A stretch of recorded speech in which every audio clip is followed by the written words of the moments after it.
तो दोस्तों नमस्कार, मेरा नाम है मान सिंह। आप देख रहे हैं यूपी ऑनलाइन कोचिंग।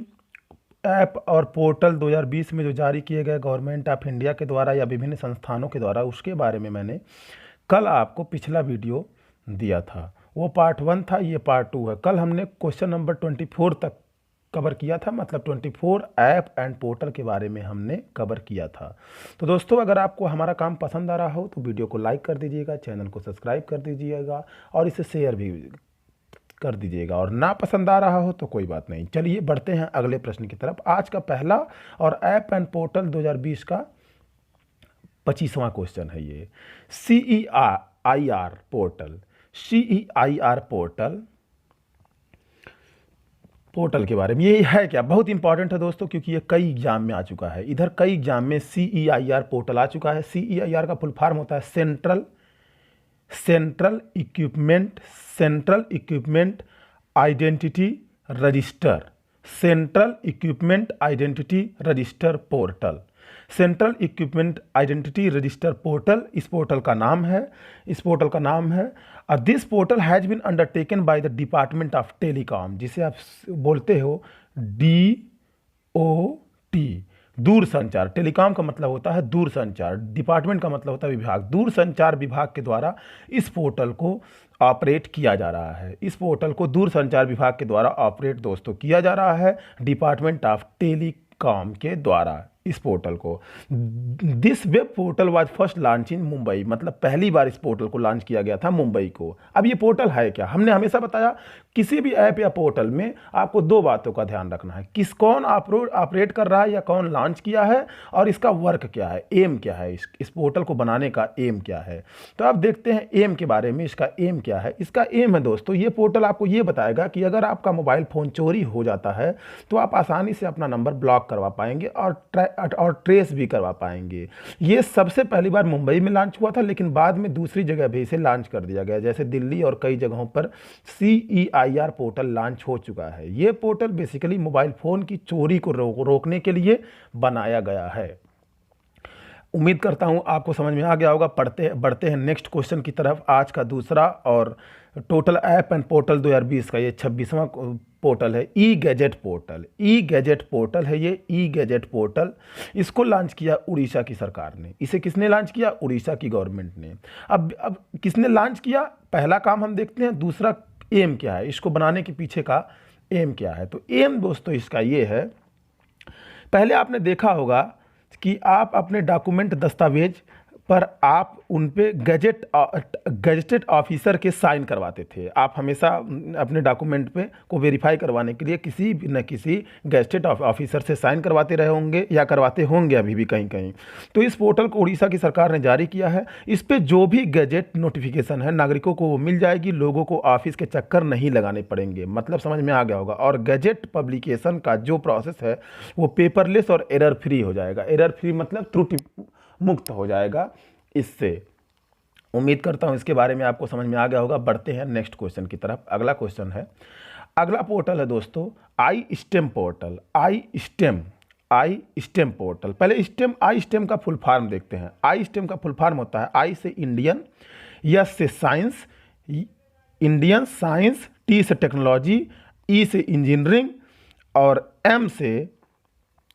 ई से इंजीनियरिंग फैसिलिटी और एम से मैप, मतलब Indian science technology and engineering facility map portal इसका पूरा नाम है। फिर से सुनिए, Indian science technology and engineering facility map portal. इसको ये महत्वपूर्ण इसलिए हुआ है क्योंकि this portal was launched by PM Narendra Modi at 107th edition of Indian Science Congress at Bangalore. यह भी एक प्रश्न है। इंडियन साइंस कांग्रेस, भारतीय विज्ञान कांग्रेस का हर साल सम्मेलन होता है। इस वर्ष उसका सम्मेलन बेंगलोर में हुआ था और 107वां एडिशन था। भारतीय विज्ञान कांग्रेस, जिसे इंग्लिश में हम इंडियन साइंस कांग्रेस करते हैं, इस बार बेंगलोर में हुआ था। वहीं पर आई स्टेम पोर्टल को PM नरेंद्र मोदी ने लॉन्च किया था। उसी में लॉन्च किया था, इसीलिए नरेंद्र मोदी द्वारा इसे लॉन्च किया गया है, तो चूंकि इसलिए यह महत्वपूर्ण है। इस पोर्टल का काम देखते हैं। इस पोर्टल की मदद से अगर आपको रिसर्च एंड डेवलपमेंट, मतलब अनुसंधान और विकास का कोई कार्य करना है, अनुसंधान केंद्र ढूंढना ढूंढना है या आप कोई रिसर्च कर रहे हो, आपको कोई नज़दीकी रिसर्च और डेवलपमेंट फैसिलिटी चाहिए, तो इस पोर्टल पे आपको वो मिल जाएगी। आपको पता चल जाएगा कि आपके नज़दीक रिसर्च लैब कौन सा है या कोलैबोरेशन के लिए रिसर्च पोर्टल कौन सा है। समझ में आ गया होगा। अगर आप रिसर्च करना चाहते हैं, अनुसंधान करना चाहते हैं किसी चीज़ पे, तो इस पोर्टल का यूज आप कर सकते हैं। इसका नाम है I STEM portal, launch by Narendra Modi, 107th at Bangalore, 107th edition of Indian Science Congress, conference of Indian Science Congress. उम्मीद करता हूँ समझ में आ गया होगा। अब आते हैं गति पोर्टल, इसे बोलते हैं गति पोर्टल। हमारे एक मित्र थे, उन्होंने मुझे बहुत ही अच्छा सुझाव दिया। उनका नाम है आदित्य श्रीवास्तव, अभी भी मित्र हैं, परम मित्र हैं हमारे साथ उन्होंने बीटेक किया है। आदित्य श्रीवास्तव जी ने हमको सुझाव दिया, मुझे भी समझ में आया कि सर आप जब पढ़ाते हैं तो पढ़ाते पढ़ाते ऐसे ऐसे करके गूंज देते हैं, वो चीज़ सही नहीं है। तो इसमें आज मैं सुधार करने का प्रयास कर रहा हूं और अपने मित्र को अपनी तरफ से मैं धन्यवाद देना चाहता हूं कि उन्होंने ऐसा अच्छा सुझाव दिया। इसलिए अब जो लिखा हुआ है उसको हम जो है सेट करने का कम प्रयास करेंगे। गति पोर्टल इसको लॉन्च किया ministry of road transport and highway ने, ministry of road transport and highway ने, जिसे कहते हैं राजमार्ग और नागरिक परिवहन मंत्रालय। राजमार्ग और हाईवे मीन्स राजमार्ग और नागरिक परिवहन मंत्रालय, नागरिक परिवहन मंत्रालय ने गति पोर्टल को लॉन्च किया। Union ministry, it has been prepared by National Highway Authority of India. इसको प्रिपेयर किया गया था NHAI, किसके द्वारा? NHAI after taking inspiration from PMO Pragati portal. प्रधानमंत्री ने जो प्रगति पोर्टल लॉन्च किया था उसके बारे में यहाँ चर्चा नहीं करेंगे, उसी से इंस्पायरेशन लेकर के ministry of road transport and highway ने गति पोर्टल को लॉन्च किया है। गति पोर्टल का काम देखते हैं। गति पोर्टल से बेसिकली पारदर्शिता आएगी, पारदर्शिता मीन्स ट्रांसपेरेंसी आएगी। जो हाईवे कंस्ट्रक्शन यानी राजमार्ग जब बनते हैं उसकी स्पीड बढ़ेगी, डिसीजन मेकिंग बढ़ेगी। इस पोर्टल पे कोई भी इशू या तो कॉन्ट्रैक्टर का हो या कंसेशनर का हो, कोई भी इशू अपना रेज कर सकता है, मतलब उठा सकता है। कोई भी प्रॉब्लम हो अपनी समस्या को इस पोर्टल पे उठा सकता है। मान लो कोई रोड बनाने का ठेकेदार है तो उसको कोई प्रॉब्लम है तो वो इस गति पोर्टल का इस्तेमाल कर सकता है। इस गति पोर्टल का इस्तेमाल दोस्तों कर सकता है। उम्मीद करता हूं कि गति पोर्टल के बारे में आपको समझ में आ गया होगा। इसको हैंडल करता है। और NHAI जो हमारा मंत्रालय है रोड ट्रांसपोर्ट का, इन्होंने एक पोर्टल और लॉन्च किया है जिसका नाम है भूमि राशि। सुन लीजिए, NHAI का फुल फॉर्म तो आपको समझ में आ रहा होगा। NHAI का फुल फॉर्म है national Highway Authority of India, भारतीय राष्ट्रीय राजमार्ग प्राधिकरण, भारतीय राष्ट्रीय राजमार्ग प्राधिकरण है। इसने एक पोर्टल और लॉन्च किया था जिसका नाम था भूमि राशि। भूमि राशि इसका नाम था। भूमि राशि इसका नाम था। नाम से ही पता चल रहा है कि सड़क बनाने के लिए कितना पैसा चाहिए, मतलब किस रोड को बनाने में कितना पैसा चाहिए, कंस्ट्रक्शन में कितना खर्च आएगा, किस तरह से उसका लेन देन करना है, इन सब के लिए भूमि राशि पोर्टल है। भूमि राशि पोर्टल का सबसे ज़्यादा फायदा ये होगा कि सड़क बनाने के लिए जो भूमि अधिग्रहण होता है वो आसान हो जाएगा। भाई सड़क बनाना है गवर्नमेंट को, तो गवर्नमेंट को जब पब्लिक से भूमि को लेना पड़ता है, लैंड को एक्वायर करना पड़ता है, मतलब लैंड एक्विजिशन भी आसान हो जाएगा। तो गति पोर्टल के अलावा रोड एंड ट्रांसपोर्ट और हाईवे मिनिस्ट्री ने एक भूमि राशि पोर्टल भी चलाया है ताकि रोड वगैरह बनाने में आसानी हो। अब एक पोर्टल है दोस्तों अगला, रेल मदद पोर्टल। रेल मदद पोर्टल जैसा कि नाम से ही स्पष्ट है, इसको किसके द्वारा लॉन्च किया गया है? लॉन्च्ड बाय इंडियन रेलवे, भारतीय रेलवे के द्वारा इसे लॉन्च किया गया है। मदद की फुल फॉर्म देखते हैं, MADAD, मदद की फुल फॉर्म देखते हैं।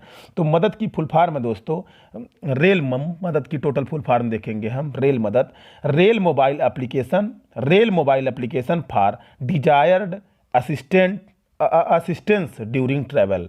Rail mobile application for desired assistance during travel. Assistance means होता है सहायता, यानी रेल में यात्रा करते वक्त अगर आपको कोई हेल्प चाहिए तो फिर आप रेल मदद का इस्तेमाल कर सकते हैं।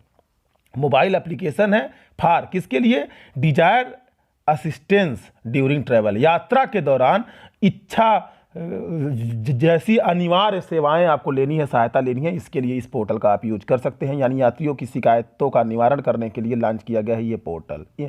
इंपॉर्टेंट बात क्या है इसमें? रेल मदद को अभी नेशनल ई गवर्नेंस अवार्ड में सिल्वर अवार्ड मिला है। इसे रेल मदद पोर्टल को अभी अभी नेशनल ई गवर्नेंस अवार्ड, एक अवार्ड होता है, मैंने पिछले वीडियो में आपको बताया था, national e governance award, national e governance award होता है, ये प्रतिवर्ष दिया जाता है दोस्तों, नेशनल ई गवर्नेंस अवार्ड। और मैंने आपको बताया था कि नेशनल ई गवर्नेंस अवार्ड में ई गवर्नेंस ऑफ एक्सीलेंस का अवार्ड मिला था। पिछले वीडियो के पहले प्रश्न पे अगर आप जाएंगे, सी विजिल ऐप और वोटर हेल्पलाइन ऐप जो जारी किया था इलेक्शन कमीशन ऑफ इंडिया ने, भारतीय निर्वाचन आयोग ने, सी विजिल ऐप और वोटर हेल्पलाइन ऐप को इस नेशनल ई गवर्नेंस अवार्ड में ई गवर्नेंस ऑफ एक्सीलेंस का अवार्ड मिला था। और नेशनल ई गवर्नेंस अवार्ड में इस पोर्टल को, रेल मदद पोर्टल को मिला है दोस्तों सिल्वर अवार्ड। कौन सा award? Silver award, SILVER, silver award, ध्यान दीजिएगा। अगला पोर्टल है, अब नेशनल ई गवर्नेंस अवार्ड के बारे में थोड़ी सी बातें हम बतलाना चाहेंगे। नेशनल ई गवर्नेंस अवार्ड देता कौन है? यह देता है DARPG, DARPG। DARPG का फुल फॉर्म क्या है? Department of administrative reform and public grievances. Grievances मतलब होता है दोस्तों शिकायत, ग्रीवेंसेस मतलब होता है शिकायत, GRIEVANCES।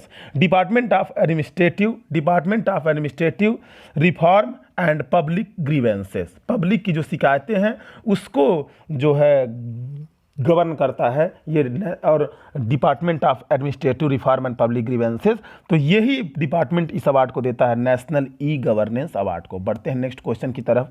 ये अगला क्वेश्चन क्या है दोस्तों? अगला क्वेश्चन है उद्यम सखी, उद्यम सखी पोर्टल, उद्यम सखी पोर्टल। इसे लॉन्च किया मिनिस्ट्री ऑफ MSME ने, MSME ने। मैं आपको बता दूं इंडिया का जो टोटल GDP होता है, GDP का नाम तो आपने सुना ही होगा, GDP gross domestic product, gross domestic product. India का जो टोटल GDP होता है, सकल घरेलू उत्पाद होता है हिंदी में कहा जाए तो, उसका 25 to 30% जो पैसा आता है वो MSME से ही आता है। MSME है क्या?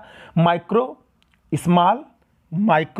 Small medium enterprises, micro small सूक्ष्म लघु मध्यम उद्यमी, सूक्ष्म लघु मध्यम उद्यमी। तो इसका ये मंत्रालय है मिनिस्ट्री ऑफ MSME। इस पोर्टल से जो महिलाएं हैं, जो उद्यमी हैं, उद्यमी मतलब आप समझ सकते हो बिजनेसमैन आप कह सकते हो, यानी वुमेन एंटरप्रेन्योर, जो महिलाएं अब उद्यमी बनना चाहती हैं उनकी मदद करता है ये पोर्टल। ये पोर्टल उनको उनके बिजनेस के बारे में एडवाइस देता है, असिस्टेंस देगा, सहायता देगा, जिस प्रकार की भी सहायता वो लेनी चाहती हैं इस पोर्टल पर जा करके वो सहायता ले सकती हैं। बढ़ते हैं नेक्स्ट क्वेश्चन की तरफ। एक अगला पोर्टल है दोस्तों स्ट्रैंडेड इन इंडिया पोर्टल। पहले स्ट्रैंडेड का मतलब देखते हैं। स्ट्रैंडेड का मतलब होता है दोस्तों फंसा हुआ, कहीं आप फंस गए हैं, उसे स्ट्रैंडेड का मतलब होता है फंसा हुआ। स्ट्रैंडेड इन इंडिया, इंडिया में कौन फंसेगा? इंडियन तो फंसेंगे नहीं, भारतीय तो फंसेंगे नहीं, क्योंकि भारतीय तो रह रहे हैं इंडिया में। स्ट्रैंडेड इन इंडिया पोर्टल को लॉन्च किया गया है मिनिस्ट्री ऑफ टूरिज्म के द्वारा, मिनिस्ट्री ऑफ टूरिज्म के द्वारा, और मिनिस्ट्री ऑफ टूरिज्म के मतलब पर्यटन मंत्रालय के द्वारा इसे लॉन्च किया गया। टूरिज्म का मतलब होता है पर्यटन, तो मिनिस्ट्री ऑफ टूरिज्म के द्वारा इसे लॉन्च किया गया है स्ट्रैंडेड इन इंडिया। अब ये बेसिकली है क्या? इसका एम क्या है? To extend support to the foreign tourist who are stranded in India. ध्यान से सुनिए, to extend support to the foreign tourist who are stranded in India, यानी जो विदेशी नागरिक भारत में फंस गए हैं वो इस पोर्टल पर जाएं और अपने आप को रजिस्टर मतलब पंजीकृत कर दें। मान लो कोई जर्मनी का व्यक्ति है और लॉकडाउन के वक्त इंडिया में फंस गया, इनके निवारण के लिए भारत के पर्यटन मंत्रालय ने लॉन्च किया है स्टैंडर्ड इन इंडिया पोर्टल। पर्यटन मंत्रालय मतलब मिनिस्ट्री ऑफ टूरिज्म ने। बढ़ते हैं नेक्स्ट क्वेश्चन की तरफ। DDA पोर्टल, DDA पोर्टल को किसने लॉन्च किया? Ministry of housing and urban affair के जो मंत्री हैं हरदीप पुरी, हिंदी में क्या कहेंगे इसे? आवास और शहरी मामलों के मंत्री, शहरी मामलों के मंत्री हरदीप पुरी ने इसे लॉन्च किया। आवास और शहरी मामलों के मंत्री हरदीप पुरी ने इसे लॉन्च किया DDA पोर्टल को। ये पोर्टल है क्या दोस्तों? इस पोर्टल पे जो अनऑथोराइज्ड कॉलोनी है, ध्यान से सुनिए, अनऑथोराइज्ड कॉलोनी है और उन कॉलोनियों में जो रेसिडेंस हैं मतलब जो हाउस हैं, जो घर हैं, वो अपने आप को रजिस्टर करा सकते हैं इस पोर्टल पे और अपने डॉक्यूमेंट वेरिफिकेशन के लिए भी इस पोर्टल का यूज कर सकते हैं। तो यह एक अच्छा कदम माना जा रहा है, मेरे अनुसार ये अच्छा कदम है कि जो अनअथॉराइज्ड कॉलोनी में रेसिडेंट्स हैं उनको भी अथॉराइज्ड किया जा रहा है इस पोर्टल की सहायता से। बढ़ते हैं अगले क्वेश्चन की तरफ। इसका नाम है क्लैप पोर्टल। क्लैप पोर्टल में क्लैप का फुल फॉर्म पहले जानते हैं। क्रेडिट लिंक्ड सब्सिडी सर्विसेज आवास पोर्टल। क्रेडिट लिंक्ड सब्सिडी आवास पोर्टल सर्विसेज आवास पोर्टल इसका नाम है। इसको लॉन्च किया गवर्नमेंट ऑफ इंडिया ने, भारत की सरकार ने। प्रधानमंत्री Awas Yojana, housing for all urban, आपने सुना होगा प्रधानमंत्री आवास योजना का नाम। आपको पता होगा 2022 तक डेडलाइन है कि भारत के सभी नागरिकों के पास एक घर होना चाहिए। इसमें पारदर्शिता आएगी इस पोर्टल से, क्योंकि जो भी क्रेडिट लिंक्स सर्विस के उपभोक्ता हैं, मतलब कंज्यूमर हैं, जो क्रेडिट लिंक्स सर्विस को यूज कर रहे हैं, वो इस पोर्टल का इस्तेमाल करेंगे और एक ट्रांसपेरेंट और मजबूत पोर्टल के रूप में इसको इस्तेमाल किया जाएगा। मतलब समझ में आपको आ गया होगा उम्मीद करता हूँ। अगर नहीं समझ में आएगा कमेंट बॉक्स में पूछिएगा तो उसे स्पष्ट किया जाएगा। अगला पोर्टल है दोस्तों मधु ऐप। ये पोर्टल नहीं है, ऐप है मधु ऐप। किसके द्वारा लॉन्च किया गया? उड़ीसा के सरकार के द्वारा लॉन्च किया गया मधु ऐप। उड़ीसा के सरकार के द्वारा मधु ऐप लॉन्च किया गया। यह एक, अब काम देखते हैं इसका। यह एक ऐसा ऐप है जैसे आप यूट्यूब पे या यूपी ऑनलाइन कोचिंग का ही कोई ऐप हो जो आप प्ले स्टोर से डाउनलोड करते हैं, यूट्यूब पे या यूपी ऑनलाइन कोचिंग या कोई भी ऐप हो उस पर वीडियो देखते हैं, तो उसी प्रकार से मधु ऐप पे वीडियो आएंगे, एजुकेशनल वीडियो आएंगे। ध्यान रखिएगा कैसे वीडियो आएंगे? एजुकेशनल वीडियो, शैक्षिक वीडियो आएंगे मधु ऐप पे, और बच्चे घर बैठे इस ऐप का इस्तेमाल कर पाएंगे। इस ऐप का नाम मधु ऐप क्यों रखा गया? क्योंकि उड़ीसा के एक फ्रीडम फाइटर थे दोस्तों जिनका नाम था मधुसूदन दास। ध्यान से सुनिए, मधुसूदन दास। तो उनको सम्मानित करने के लिए उड़ीसा की सरकार ने इसका नाम रखा है मधु ऐप। उम्मीद करता हूँ समझ में आ गया होगा। बढ़ते हैं अगले क्वेश्चन की तरफ। फार मित्र मोबाइल ऐप। फार मित्र मोबाइल ऐप, इसका नाम ही है फार मित्र मोबाइल ऐप। इसको लॉन्च किया BAGIC। BAGIC का फुल फॉर्म क्या है? Bajaj alliance general insurance company. Bajaj alliance general insurance company BAGIC का फुल फॉर्म है। इसने इसको लॉन्च किया। फार मित्र ऐप काम क्या है? इस ऐप में किसानों को हेल्प मिलेगी। किसानों को पता चलेगा कौन सी फसल लगानी है। मौसम संबंधी जानकारी को भी किसानों को दी जाएगी। मतलब किसानों के लिए यह फार मित्र मोबाइल ऐप उपयोगी है। किसान इस ऐप को डाउनलोड करके अपनी खेती से जानकारी, मौसम संबंधी जानकारियां सब ले सकते हैं। बढ़ते हैं नेक्स्ट पोर्टल या ऐप की तरफ। अगला ऐप है दोस्तों ई इंस्पेक्शन। इंस्पेक्शन मतलब जानते हैं आप, जाँच होता है। ई मतलब होता है इलेक्ट्रॉनिक।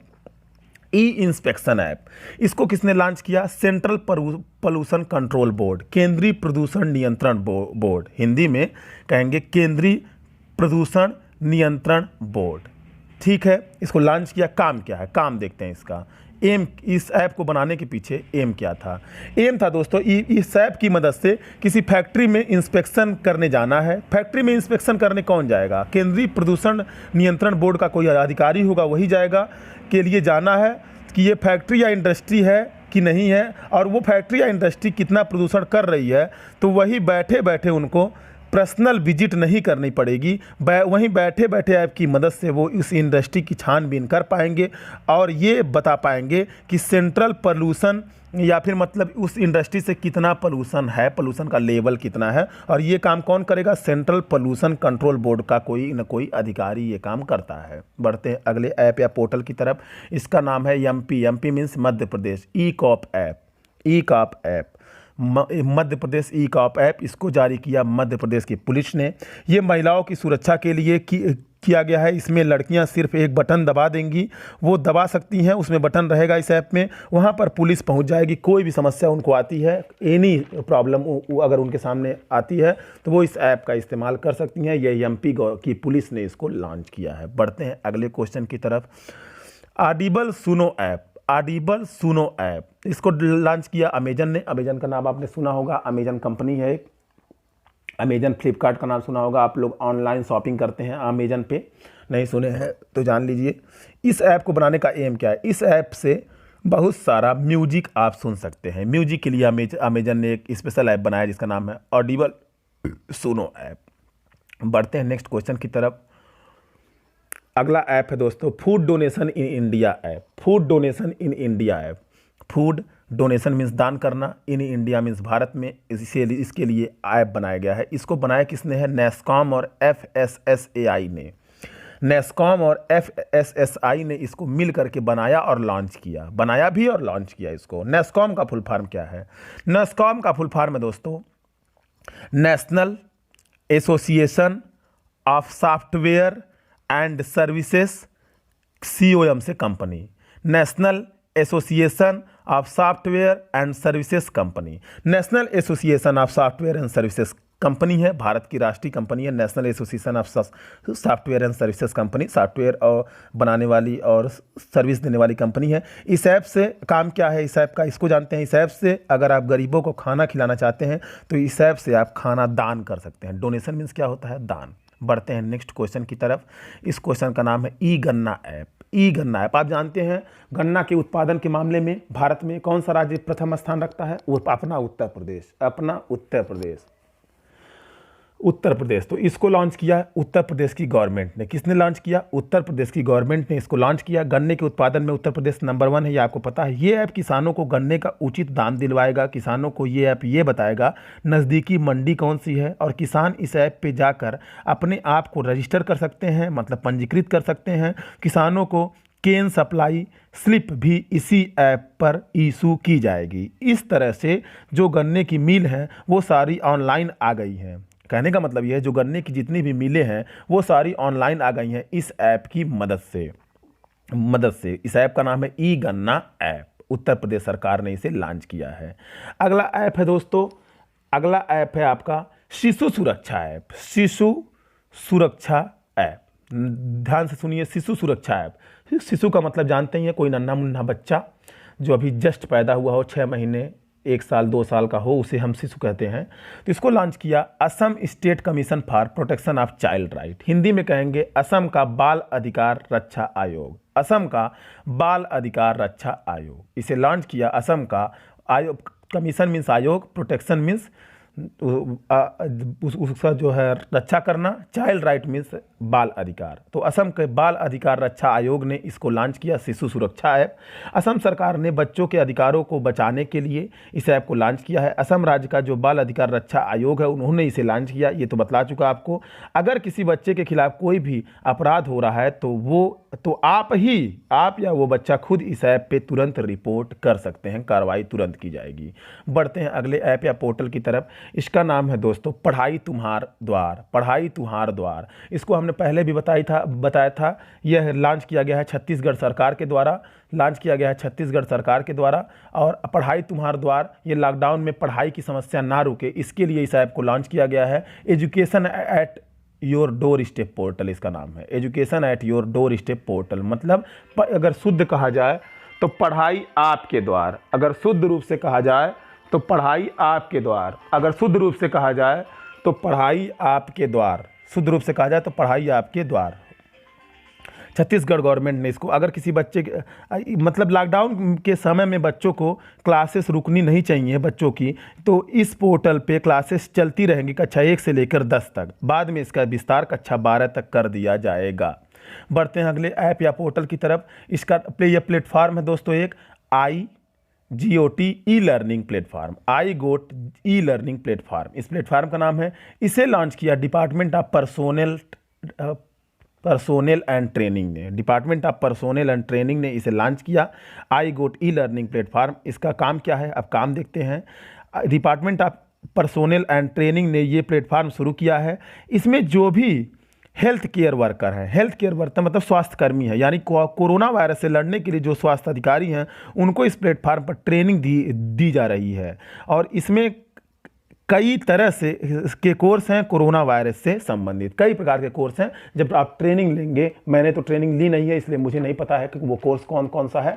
कोई भी जब ट्रेनिंग लेगा तो उससे पता चलेगा। जितना पता था उतना आपको हमने बतला दिया। अगला ऐप है रक्षा सर्व ऐप। जब मैंने आपको अपना वीडियो बनाया था या आपको हमने पढ़ाया था, कोरोना का 6 वीडियो मैं बना चुका हूँ, आप प्लेलिस्ट में जाके देख सकते हैं। प्लेलिस्ट का नाम है topic wise current affair. Topic wise current affair 2020। इस रक्षा सर्व ऐप को छत्तीसगढ़ की सरकार नहीं, यहाँ पर छत्तीसगढ़ की पुलिस ने लॉन्च किया। छत्तीसगढ़ की पुलिस ने लॉन्च किया। छत्तीसगढ़ में एक जिला है जांजगीर चंपा जिला, जांजगीर चंपा जिला एक जिला है, जांजगीर जांजगीर जांजगीर चंपा जिला, चंपा जिला छत्तीसगढ़ में एक जिला है जांजगीर चंपा जिला।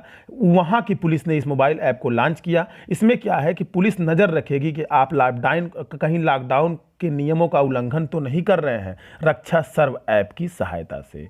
बढ़ते हैं अगले ऐप की तरफ। ये भी मैं आपको बतला चुका हूं अपने कोरोना वायरस के वीडियो में। यूपी सप्लाई मित्र पोर्टल और अन्नपूर्णा पोर्टल, यूपी गवर्नमेंट ने 2 पोर्टल लॉन्च किया है। एक का नाम है सप्लाई मित्र पोर्टल, दूसरे का नाम है अन्नपूर्णा पोर्टल। सप्लाई मित्र पोर्टल आपको क्या बताएगा, आपके घर के नज़दीक कौन सा किराना स्टोर है जिसपे लॉकडाउन में आप राशन खरीद सकते हैं, मतलब अन्य राशियाँ जो भी चीज़ें आप खरीदना चाहते हैं लॉकडाउन में नागरिकों की मदद के लिए इसे सप्लाई मित्र पोर्टल को लॉन्च किया गया है। और ये पोर्टल आपको ये बताएगा कि आपके घर के नज़दीक सबसे नज़दीक किराना स्टोर कौन सा है। और अन्नपूर्णा पोर्टल क्या है दोस्तों, अन्नपूर्णा पोर्टल आपको ये बताएगा कि बनाया खाना मुफ्त में कहाँ मिल रहा है, वो आपके घर पर आ जाएगा अन्नपूर्णा पोर्टल की मदद से। अन्नपूर्णा पोर्टल की मदद से आपके घर तक आ जाएगा। ऐसा कर दिखाया है यूपी की गवर्नमेंट ने।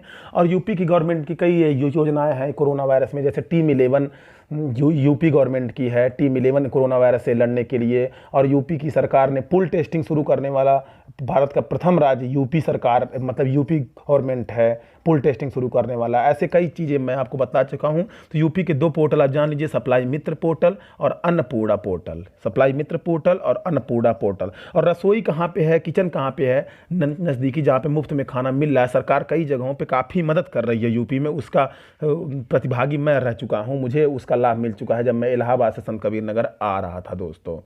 अब एक प्लेटफार्म है जियो मार्ट प्लेटफार्म। ये जियो रिलायंस ने, कहने का मतलब यह है जियो रिलायंस अभी इस क्षेत्र में भी घुस गया है। इस क्षेत्र का नाम है ग्रोसरी शॉपिंग में भी अब जियो रिलायंस घुस गया है। तो ग्रोसरी के लिए इन्होंने जियो मार्ट प्लेटफार्म बनाया है। ग्रोसरी GROCERY, ग्रोसरी का मतलब तो आप समझते ही होंगे, यानी एक ऐसा प्लेटफार्म जहां पर आप रोज़मर्रा का जो फल सब्जियां रिलायंस से भी आप खरीद सकते हैं। कई सारे ऐसे मार्ट होते हैं जिसे आप मॉल बोलते हैं, फिर मार्ट बोलते हैं, वहाँ पर सब्जियां फल फूल हर चीज़ मिलता है। तो जियो मार्ट प्लेटफार्म को रिलायंस जियो ने लॉन्च किया है या शुरू किया है। किसने? रिलायंस जियो ने। यह एक कंपनी है भारत की, रिलायंस की। इसकी पेरेंट कंपनी रिलायंस इंडस्ट्रीज है। रिलायंस इंडस्ट्रीज इसकी पेरेंट अभिभावक कंपनी है रिलायंस जियो की। अगला है दोस्तों वज्र प्लेटफार्म को किसने लॉन्च किया? लॉन्च बाई, ये जो बाई लिखा गया इसका मतलब है launch by national payment corporation of India. National payment corporation of India, राष्ट्रीय भुगतान संगठन ने इसको लॉन्च किया। अब इसका एम क्या है इसको बनाने के पीछे? ये वज्र प्लेटफार्म ब्लॉकचेन टेक्नोलॉजी पर आधारित है और ये बहुत ही सिक्योर पेमेंट प्लेटफार्म है। पेमेंट का मतलब आप समझते होंगे, जैसे गूगल पे, फ़ोन पे, इन सब से आप पेमेंट करते हो। तो पेमेंट के लिए national payment corporation of India ने इसे लॉन्च किया, वज्र प्लेटफार्म, और ब्लॉकचेन टेक्नोलॉजी पर ही आधारित है। और ये बहुत ही सिक्योर प्लेटफार्म है दोस्तों, बहुत ही सिक्योर प्लेटफार्म इसको बनाया गया है। अब आते हैं पोलनेट 2.0 प्लेटफार्म। पोलनेट 2.0 प्लेटफार्म इसको लॉन्च किया हमारे गृह मंत्री अमित शाह ने। इसे लॉन्च किया हमारे गृह मंत्री अमित शाह ने, होम मिनिस्टर अमित शाह ने, इसलिए ये इंपॉर्टेंट हो जाता है। पोलनेट को हम पुलिस नेटवर्क भी बोल सकते हैं। POL से पोल से पुलिस, और NET नेट से नेटवर्क। इसे हम पुलिस नेटवर्क भी बोलते हैं, बोल सकते नहीं है, बोलते हैं। आपको पता होगा कि पुलिस जो आपस में संचार करती है, मतलब बातचीत करती है, मतलब उसको हम बोलते हैं DCPW। अब ये DCPW क्या है? पुलिस का आपस में गुप्त संवाद करने को ही हम DCPW कहते हैं, मतलब directorate coordination police wireless. Directorate coordination police wireless मतलब बिना वायर के। और इस DCPW अर्थात पुलिस के अंदरूनी संचार को और ज़्यादा सिक्योर बनाया गया है पोलनेट द्वितीय के द्वारा, इसे पोल नेट द्वितीय भी बोल सकते हैं 2.2। वो इसका मतलब ये इसका दूसरा वर्जन है। समझ में आ रहा होगा कि इसका पहला वर्जन भी इसके पहले कभी आ चुका होगा। तो आपको बता दें पोल नेट प्लेटफार्म कोई नया नहीं है, इसका इस्तेमाल पुलिस 2006 से कर रही है। कोई आपसे पूछे पोल नेट प्लेटफार्म का प्रयोग पुलिस कब से कर रही है, 2006 से। जो वो लोग आपस में संवाद करते हैं, आप देखे होंगे अगर कोई पुलिस आते हैं तो वायरलेस के बिना विदाउट नेटवर्क को डायरेक्ट आपस में कनेक्ट हो जाते हैं, उसी को पुलिस नेटवर्क बोलते हैं, पुलिस नेटवर्क। और जिस प्रक्रिया को जो काम वो करते हैं आपस में गुप्त संचार करते हैं उसको बोलते हैं directorate coordination police wireless, DCPW। Polnet platform का इस्तेमाल 2006 से पुलिस कर रही है, यानी पुलिस DCPW 2006 से कर रही है। अब इसका न्यू वर्जन है पोलनेट द्वितीय, पोलनेट 2.0।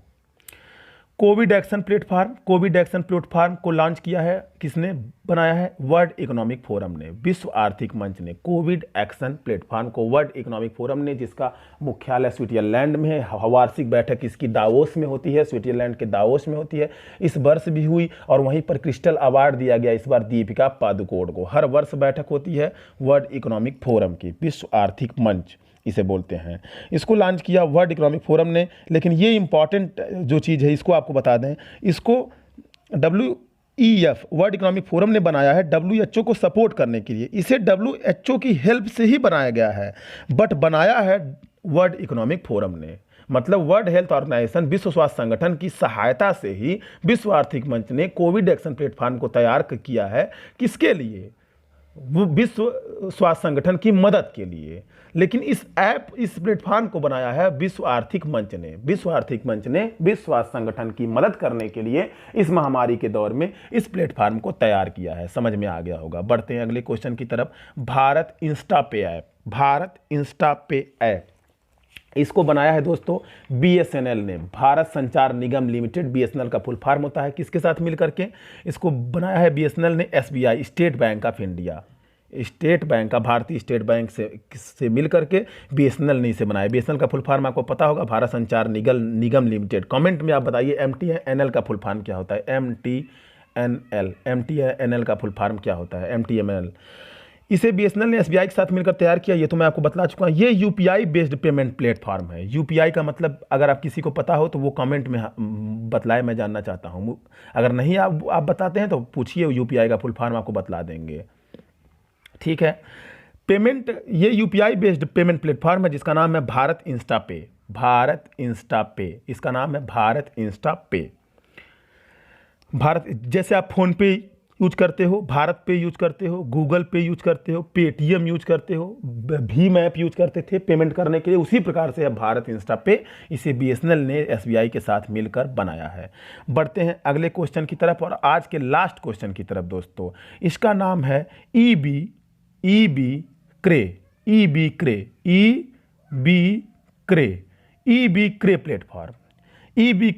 प्लेटफॉर्म। इसको लॉन्च किया फाइनेंस मिनिस्ट्री ने, मतलब गृह मंत्रालय के द्वारा इसे लॉन्च किया गया। जब बैंक किसी की संपत्ति को नीलाम करता है, कब नीलाम करता है? इस प्लेटफॉर्म, मान लो अगर कोई व्यक्ति लोन लिया है और लोन नहीं चुका पाता है तो बैंक से लोन लिया है और बैंक का लोन नहीं चुका पाता है निर्धारित समय सीमा के बीच में, तो उसकी संपत्ति की नीलामी बैंक के द्वारा की जाती है। तो इस प्लेटफॉर्म के द्वारा अब जो नीलामी होगी वो काफ़ी पारदर्शी तरीके से होगी। उसमें धांधली को रोकने के लिए इस प्लेटफॉर्म को फाइनेंस मिनिस्ट्री ने लॉन्च किया है। तो EB क्रे प्लेटफॉर्म, इससे पारदर्शिता आएगी नीलामी में। तो दोस्तों ये रहा हमारा आज का वीडियो। अगर आपको हमारा काम पसंद आ रहा हो तो वीडियो को लाइक करना न भूलें, चैनल को सब्सक्राइब करना भी ना भूलें, और भी कम से कम आप लोग एक सब्सक्राइबर बढ़वाने का काम करें। और अगर आपको मेरा काम पसंद नहीं आ रहा है तो ज़रूरत नहीं है, खुद सब्सक्राइब किए हैं तो आप खुद भी अनसब्सक्राइब इसे कर सकते हैं। Thanks for watching.